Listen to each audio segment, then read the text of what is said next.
thrill seeker convinces two friends to hike into a remote canyon. I chose what I thought was the easiest canyon. I think he was trying to convert us into becoming mountain men. But when they get lost in the narrow crevices, I can't do it! they become trapped.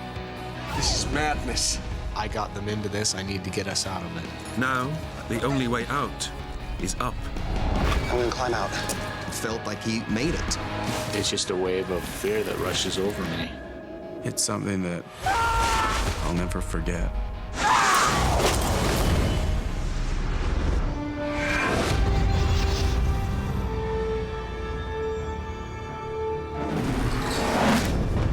Ben's dead!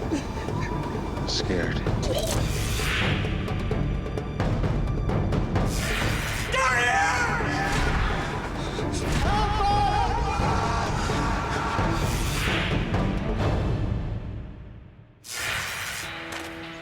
Grade school teachers Ben Gowans, Jason Cox, and Clay Craig are setting out on a spring break adventure. Come on, big guy. We met when we were in college together. We were in the School of Education. We were some of the only men in the program, so we kind of made an immediate bond. We had kind of done an annual trip we called the Man Trip. Ben plans to take his friends on a day trip through the narrow canyons of Utah. The first time I went canyoneering was so exciting. Clay and Jason, they were my buddies already. If I could get them hooked on this, I thought we would be set. Ben had been researching some different hikes, and I think he was trying to convert us into becoming mountain men. No. Can't we just go to Vegas? But not everyone shares Ben's enthusiasm. He wants to go to Vegas. Jason has been feeling sick all morning. Even though I wasn't sure, I was sure that I wanted it to be the three of us to go do something together. So I agreed on going canyoneering. The drive down was really fun. We just joked around and had great conversation. That's one of the things I really enjoy about our friendship, is that we talk together and get along so well. On the way to Hanksville, we were pretty lighthearted. I mean, we were laughing and having a good time, and we all three felt good about the trip. The three friends have said goodbye to their wives and children and are driving 50 kilometers into the wilderness. Ben has planned an easy 3-hour hike through Leprechaun Canyon, a spectacular and remote 5-kilometer gorge with canyoneering routes for all levels of ability. I chose what I thought was the easiest canyon, given the description. This one's yours? We got one of these each. Okay. Okay, we ready, guys? See where we're going.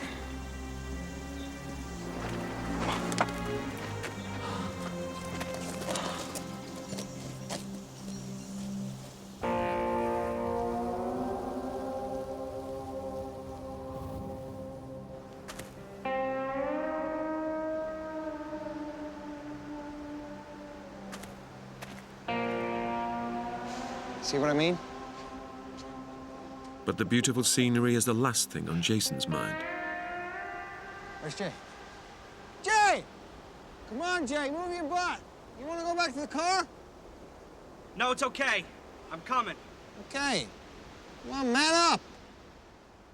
I wasn't feeling that great.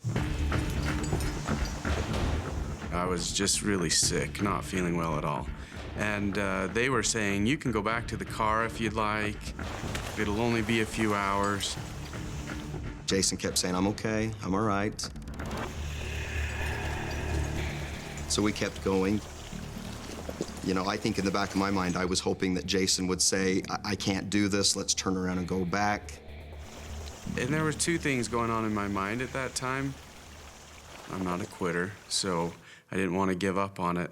And then the other thing was, what am I going to do for 2 to 4 hours? You know, I didn't really want to sit in a vehicle for that long. The adventure kicks off with an adrenaline-charged challenge. They'll have to abseil down an 8-meter cliff face to the start of the canyon system.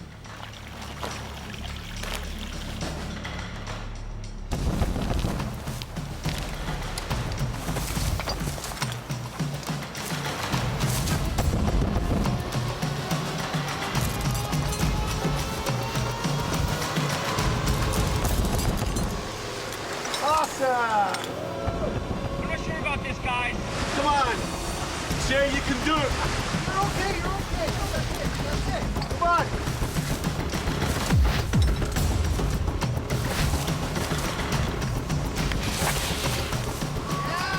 Well done, big man. You did it. That was cool.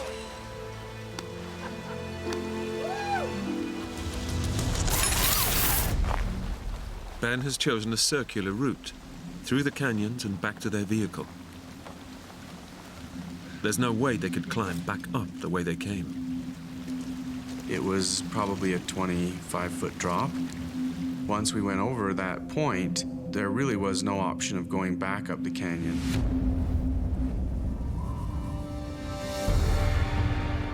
But up ahead, the winding canyon lies open, and the adrenaline of the abseil is coursing through Ben. I was extremely excited.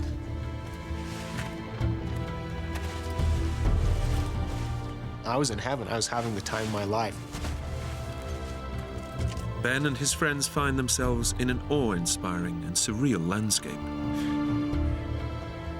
Ben was having a great time, laughing, joking, and I still wasn't feeling that great.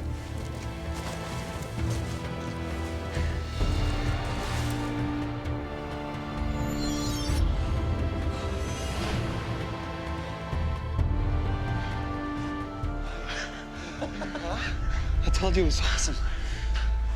Hey, you feeling better? Yeah.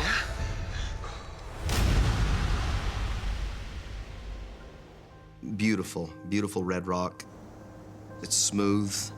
And once you get down into the slots of the canyon is when it becomes even more beautiful. I just remember how quiet it was. And it was kind of exhilarating to pass by all of these high walls of the Red Rock Canyon and walk through areas that you don't know how long it's been since a human's been through there. So it was kind of amazing. I mean, the canyon's kind of like it's a maze. There are places that it just winds around. There are places that are so tight that you have to turn sideways to get through. Yeah. We took a picture of the three of us when we got to this point where we got down to the bottom of the canyon. We felt that we were at the bottom at least, finally. The main thing I love about canyoneering is getting out to where there aren't as many people. I just loved being somewhat isolated in a place that no one had been, and to me, just being deep in the slot canyons where the walls are narrow and twisting, and the light and just the scenery and all the things that you can only see and you can only do by going canyoneering. That's what really appealed to me. It is just an incredible, I mean, I don't know if you can call a place both beautiful and dangerous at the same time, but it was just so, I was in awe. But the beauty of the canyons can distract even the wary from the dangers that lie within.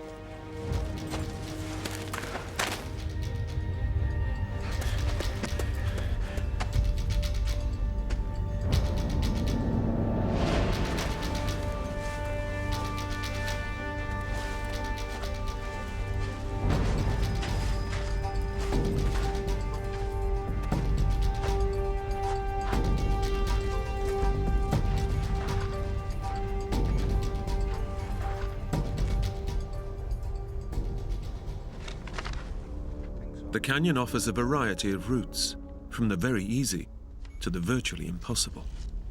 And soon Ben faces a choice. You okay? Yeah, I think so. Yeah. No, but look. The GPS is saying a little further on. I was using the GPS, but I was also using a description that we had printed off the internet.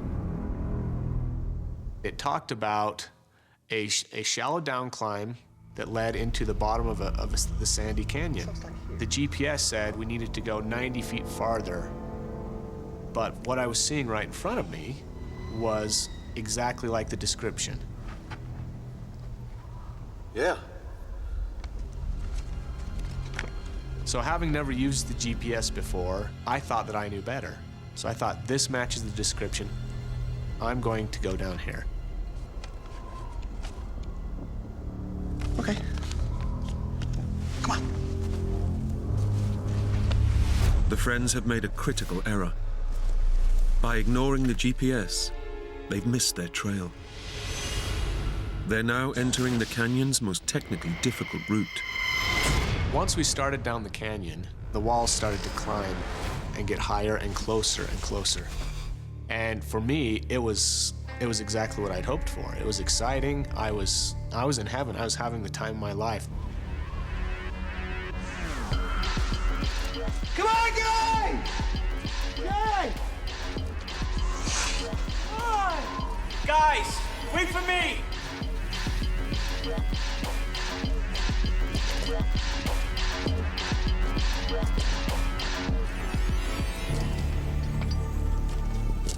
They don't know it yet. But the three friends are at the entrance to one of the narrowest canyons in the world. Jason is worried. The route Ben suggested shouldn't be this extreme.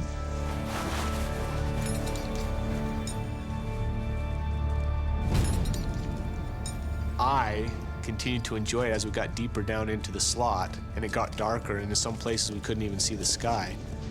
And it was amazing to me.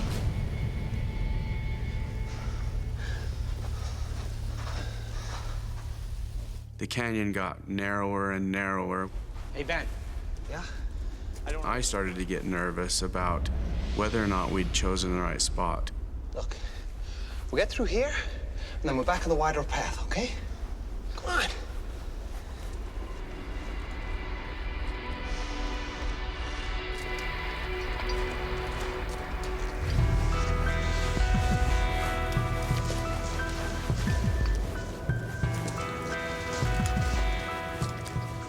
The canyon is so narrow, it's not long before they have to leave the safety of solid ground. Now they use a technique called stemming. You put your knees up against one wall and your backside up against the next, and you kind of shimmy your way until you can get to another spot.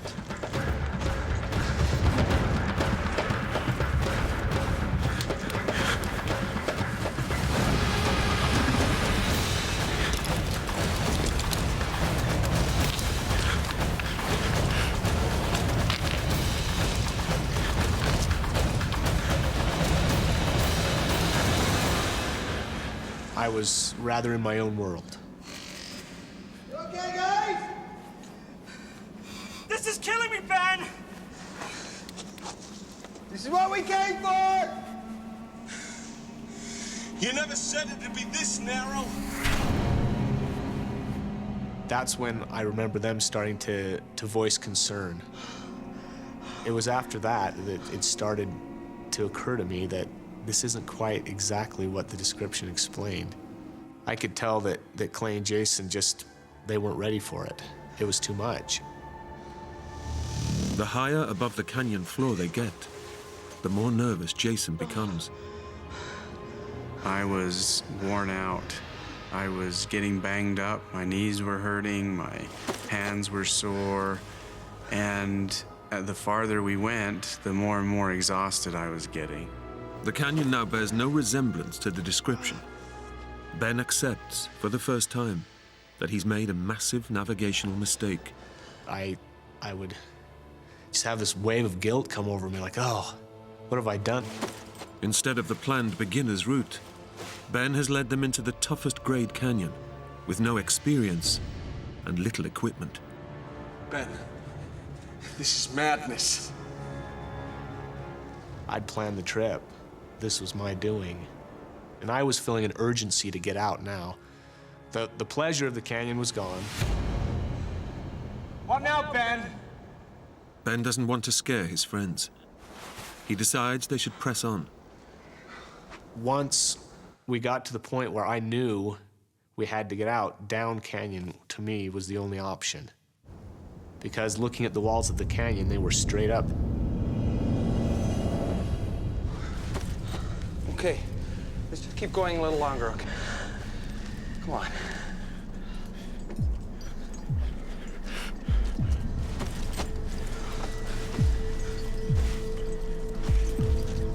But 6 meters above the canyon floor, Jason is already struggling. I was just trying to hold my place, and my legs were burning. I was exhausted.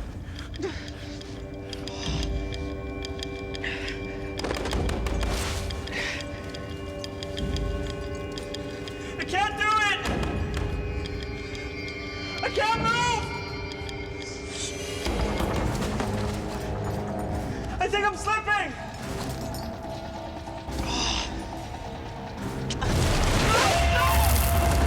Jay!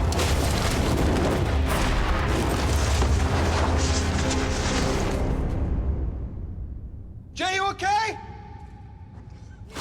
Jason's backpack has left him wedged in a 60-centimeter gap, I'm stuck! with 1 million tons of rock pressing against him. Guys, I'm stuck here, come on! Okay, Jay, keep calm. I've never been one to be claustrophobic, but when I got into that space in the canyon, I felt for the first time just like everything was closing in on me. I really thought I was going to black out.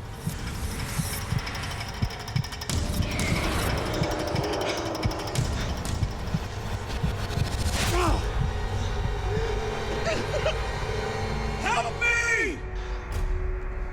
Clay. God, I'm sorry. I just had this overwhelming feeling of responsibility. And they had completely trusted me.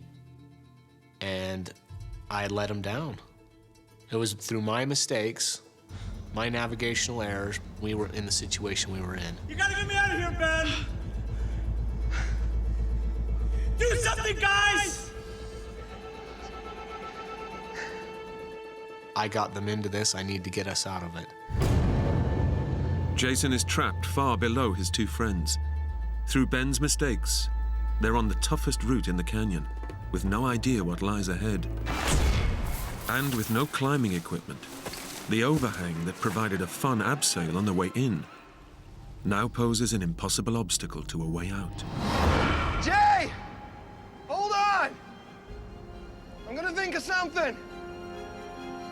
The deadly web of canyons has lured them in, and now holds them trapped, with no way back and no way out.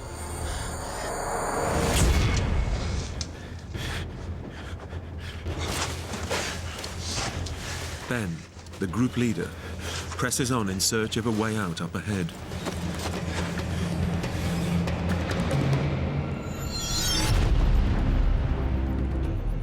It just went forever in this V shape. Clear out. I just thought, this is not the way. It was way past the abilities of all of us.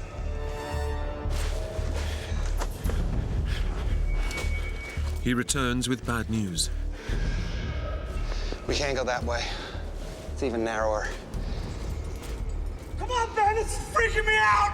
Jay, hold on, hold on! Breathe deep. Come on, keep calm, Jay. How are we gonna get out of here? Jason was just kind of screaming, saying, I'm wedged down in this canyon. And I kept asking Ben, what are we going to do? We can't go the other way. I think I got us stuck. I don't know how to get out.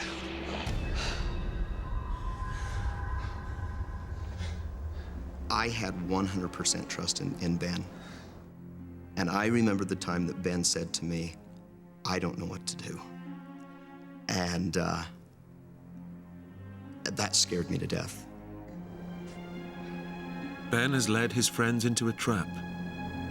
A simple hike that should have taken just 3 hours has taken 8, and it will soon be getting dark.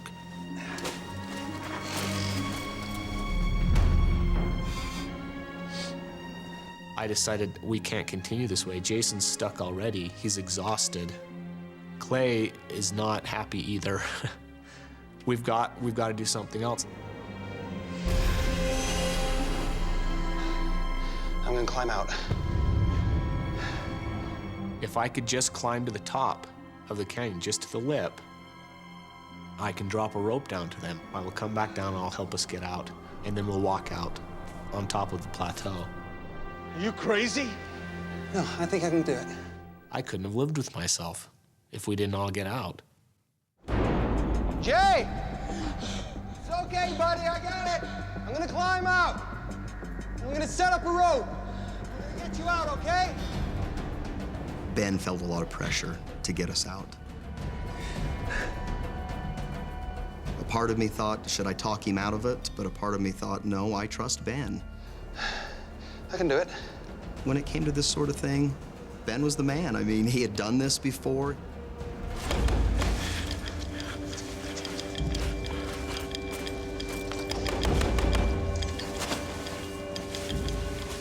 I was just going to go to the top. I was going to secure rope, and I was going to give us a way out. At the time, I didn't know what else I was going to do. It's my responsibility. I spearheaded this trip. I brought them to this place.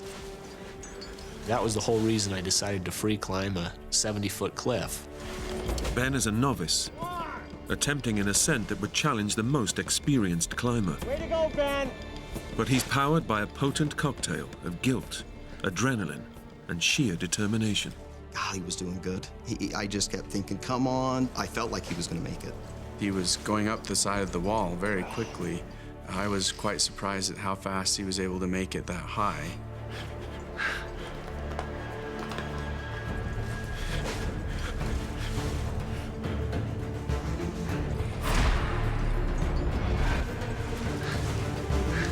With no safety rope to break a fall, he risks his life with every move he makes.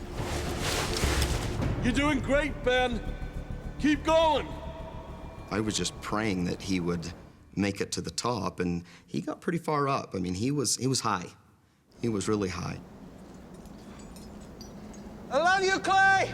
I remember looking back down at Clay and telling him he was my best friend. Clay, you're my best friend.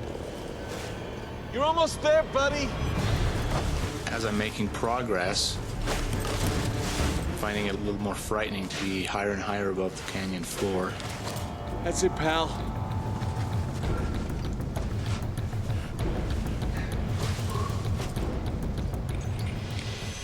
He almost got to the top, and I was just really hoping that he'd make it. I'm fine! I'm almost there, boys! Ben has made it 22 meters up a vertical wall of rock. His next handhold will take him over the edge. I grabbed the rocks. The edge was kind of rotten, the rock crumbly. I know that I'm going to fall, and it's just a wave of fear that rushes over me. I know instantly that I'm not going to make it, that I've failed. It felt like he made it. You couldn't have been any closer. Then, disaster strikes. He grabbed onto that last rock just to pull himself up and out. And when I saw that snap, everything around me, it was silent, it was slow motion. I've never heard a man scream like that. He knew he was in trouble and he couldn't do anything about it. It's something that I'll never forget. This is a narrow canyon. This is extremely narrow. And it's just like ping pong going back and forth, just all the way down the canyon and just jarring his head back and forth. I heard him hit both sides of the canyon.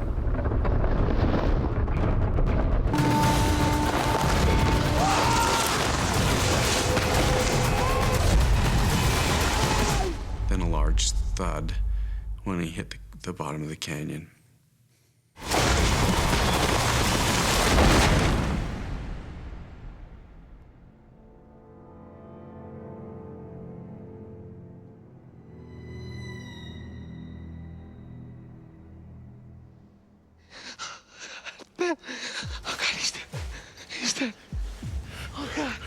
I just didn't think he was going to be alive. I went crazy. And it finally came to my senses. I came to my senses and I said to myself, I gotta go see Ben. It's a lot easier to stem your way down a canyon than to stem your way up a canyon. So I get out of the situation that I was in. Jay! I don't think I wanted to face reality of what I was going to see. Faced with the sight of his stricken friend, Clay slips into shock. He started screaming out that he was dead, and he just kept screaming it over and over again. And I couldn't accept that. Jason has to escape the narrow crevice that's trapping him and help his friend. And I think just the adrenaline rush and the fear of my friend being dead gave me enough strength to start to climb again. I switched into something else, a survival mode. It was like I had to get out of there no matter what. I fought and fought. I remember I was screaming, clawing, just doing everything I could, and I was just inching forward an inch at a time, but I was moving, and so I didn't care, and I just kept fighting.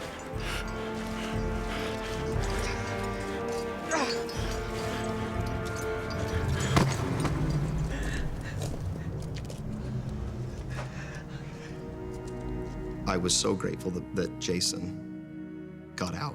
I can't even tell you. When I saw Jason, it was just the most welcoming sight because he had it together. And I think he saw me going crazy and just knew that he better pull himself together. I immediately started assessing the situation, trying to see what was going on. Gotta get help.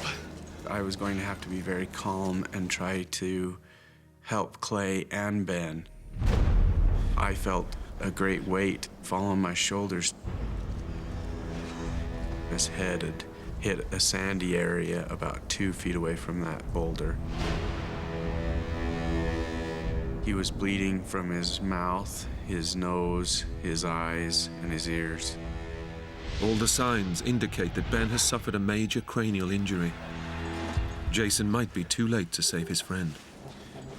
He's my best friend. I really thought he was dead. I did.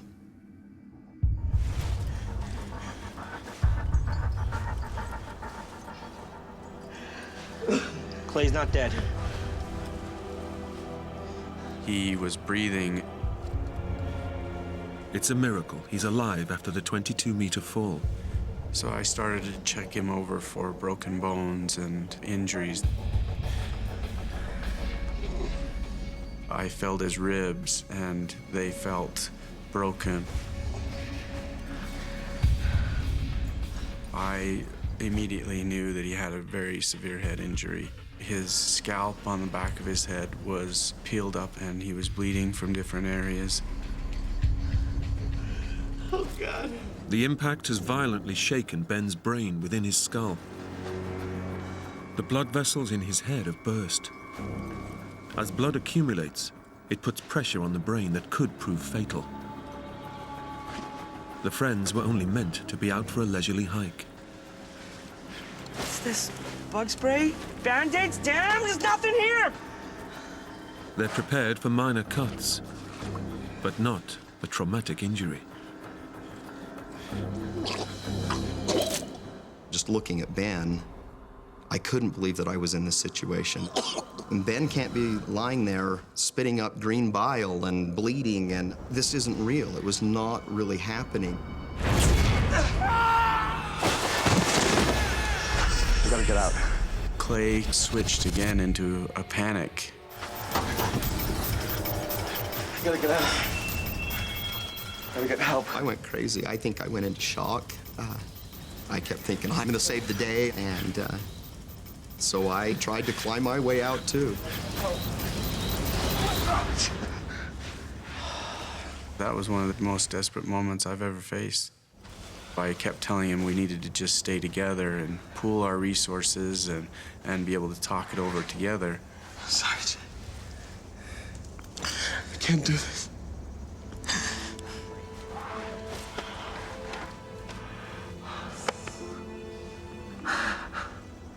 Ben was actually lying in water, just a little bit of water where he had landed.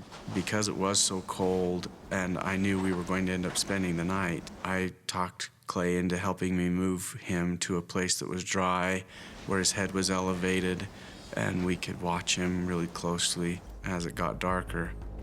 It's possible that moving him could worsen Ben's head injury. Nice and easy, okay? But by not moving him, the dropping temperatures will almost certainly bring on hypothermia. The entire time we were moving him, he was just moaning and groaning and in a lot of pain. We knew he was hurt badly. And their ordeal is about to get worse. The sun is sinking, and the darkness brings a sudden drop in temperature. Jason and Clay must sacrifice their jackets to keep their friend alive. We just started to take the clothing that we had to try to keep him as warm as possible. Then we raise his head. Unless Ben gets to a hospital soon, he will die. Way to go, buddy, way to go. Okay, buddy.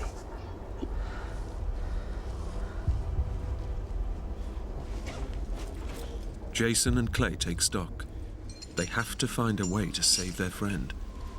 We were in a place where the climb was well beyond our means. We didn't have the experience, we didn't have the gear. It was frustrating and scary. No signal. You tell your wife where we were going? The first thing that I did that was wrong, and I knew was wrong, was not discuss with my wife the exact location. I hadn't left maps or any plans or anything like that. Nobody knows where they are. Their only hope is that their wives will send for help when they don't come home. But even then, finding the three friends deep in a narrow canyon in the vast Utah wilderness will be virtually impossible. There are hundreds upon hundreds of slot canyons down there, and the three of us are stuck in one of those. Jay. What? I'm scared.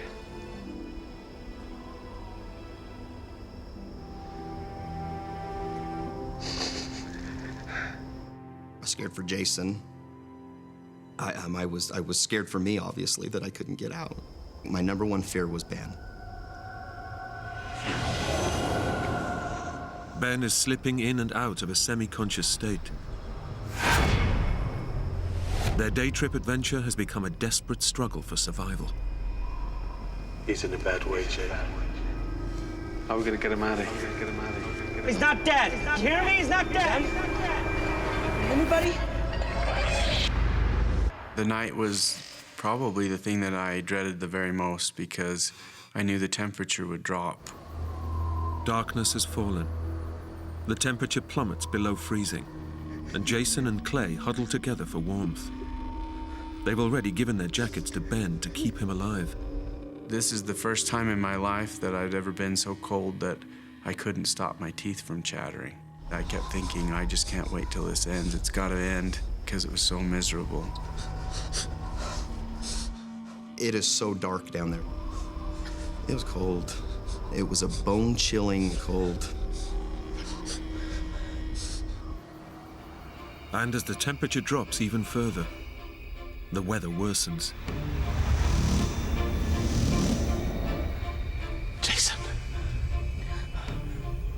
Jay. What? Look at the sky. So that was one of my fears throughout the entire hike. And as the night wore on, it got cloudy and it looked like there was a possibility of rain. It's not good. What are we gonna do? Let's cover up Ben. Keep them dry. Clay started looking for a place up off the canyon floor where we could be able to get to if it did start to rain. There was a little ledge about 10 feet off the canyon floor, and we were hoping that between the two of us we could get Ben up there. We didn't want to move him unless we absolutely had to. Clay, it's getting worse. The best we can do, right next to Ben, keep him warm. Just hope to God it doesn't rain. He didn't talk to us at all. His guts were hurting him. He was still bleeding. We prayed all night that no rain. We can't do that. We cannot do the rain. If you get a rainstorm, it doesn't take much rain for a flood to come, barreling through those slot canyons. If there's a sudden downpour, the dry, sandy canyon would soon become a raging torrent. The prospect of a slow, lingering death would be transformed in an instant into a swift and violent drowning.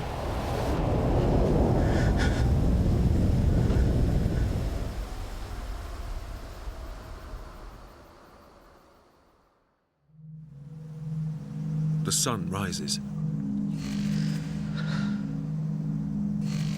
The hours of freezing darkness have taken their toll on both body and mind.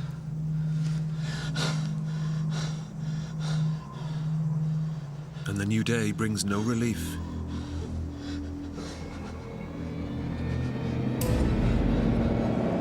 As Jason stirs from his half-sleep, he makes a shocking discovery.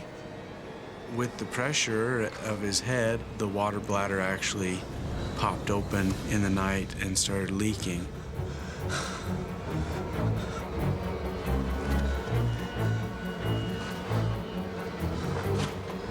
All the water's gone, man. When we first assessed what we had, I thought we could last for at least 3 to 4 days. But then after we lost all that water in the night, I didn't really know how long we could last. It was almost completely gone. There was just a couple of swallows left in the bag. They give the last precious drops to Ben. It might keep him alive a little longer, but they need to find a replacement supply, and fast. Without water for even a day, the blood thickens, putting strain on the heart. On day 2, the body's systems begin to fail. Surviving a 3rd day is unlikely.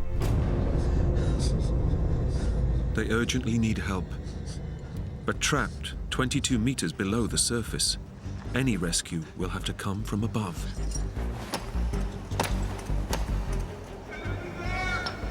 We formulated a little plan together, one of us tending to Ben, making sure he was doing okay, while the other one would go and hit the canyon wall 5 times, wait for a few seconds, hit again 5 times.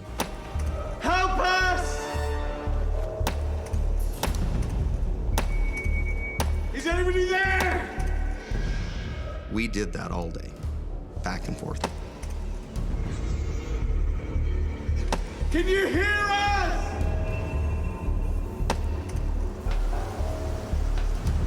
Can you hear us? Sound travels a long ways, and if we were pounding on the wall with the hammer, that was a good way for people to hear us.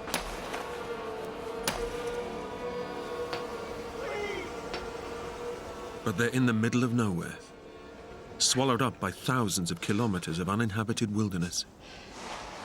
As the hours pass, Clay and Jason begin to entertain their worst fear.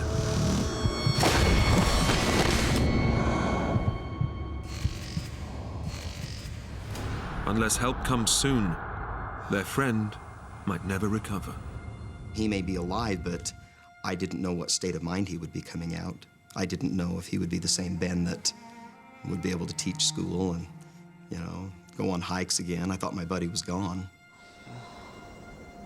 I thought if he did pass away, it'd probably put us over the edge. We would probably lose it. It looked pretty bleak if no one found us.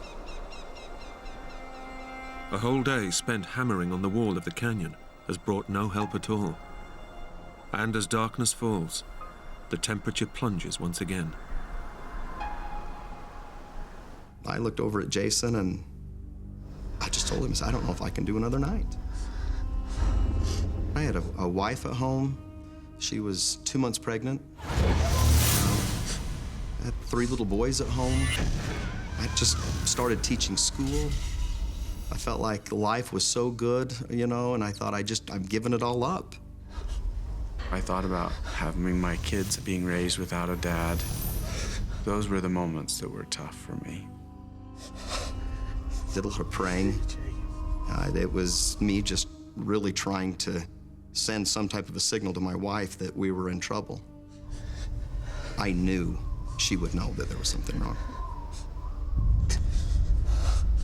He started crying, and I could hear that he was really emotional, and I kind of broke down myself.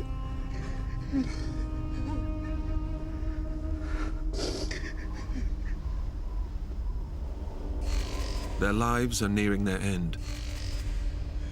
It's just a question of what will kill them first: dehydration or hypothermia. And Ben will be the first to die. I couldn't even imagine staying down there any longer, going through another night. It was the coldest I've ever been in my life down there. We all 3 felt responsible for each other, and it would have been really hard to live with the fact that one of us didn't make it out. Rescue is unlikely. They haven't left any details of their planned route with their wives. The only way out is the same freefall climb that has left Ben clinging to life. If Clay or I had tried to climb out, I think either we wouldn't have been able to get very far just due to our lack of energy, or we would have fallen and that we would fall to our death. There's no way out. The canyon has become their tomb.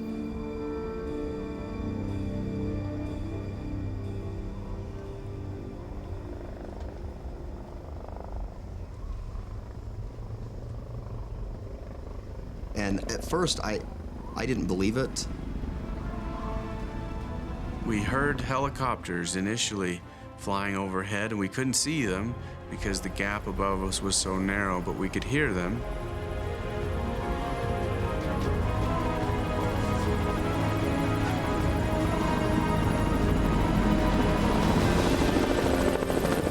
Hey, get out the camera! When it goes past, fire flash! We had a camera, and we thought that they might actually see the flash. The helicopters approached our area. It's a miracle. Someone is looking for them. Jason and I were both just screaming and trying to get someone's attention.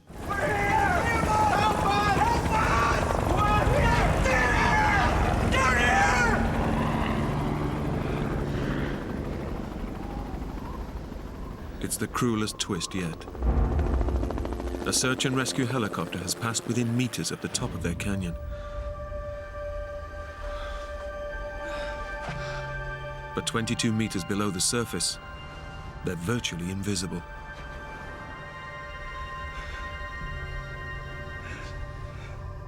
I'm back. We were so desperate because we thought they can't see us down here. When those helicopters went away, I just dropped to my knees.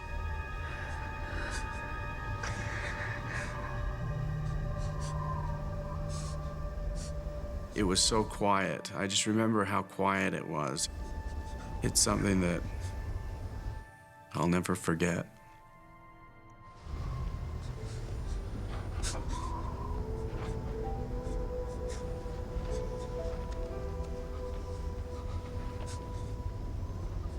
We were desperate. All throughout the night, Jason and I were thinking they're gone. They're not coming back. And just wondering if Ben really would make it another night. I remember sitting next to Ben on the canyon floor, and going to tears quite a few times.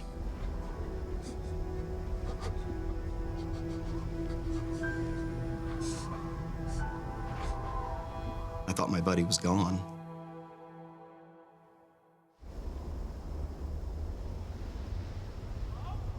Jay. Do you hear that? It was all just so unreal when we heard voices. There's someone up there. A ground search and rescue team had heard their cries as the helicopter flew past. Moments later, the chopper returned to winch them to safety.